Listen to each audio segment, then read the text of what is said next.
অতএব আমরা কেউ যেন সাহাবীদের সম্পর্কে কোনো বাজে মন্তব্য না করি, যে যতটুকু পারি নেক আমল করি। সাহাবীদের তো অনেক ঊর্ধ্বের কথা।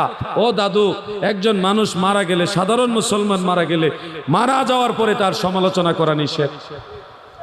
একজন সাধারণ মানুষ মারা গেলে তার সমালোচনা করা নিষেধ। ফাইসালা করবে কে? আল্লাহ।